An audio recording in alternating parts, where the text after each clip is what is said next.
Click lang natin dito, upload.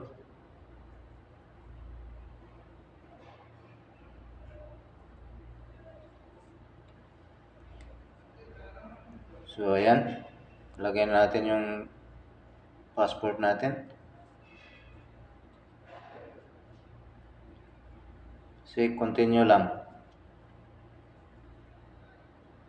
So, sa susunod yan guys, resident ID o ikama natin. So, to continue to guys, next video natin guys. Kung mag-open na talaga, submitin po. Lagay na natin yung next video natin guys, kung anong continuation nito. So, maraming salamat po at God bless sa ating lahat. Maraming salamat sa panonood ng tutorial natin.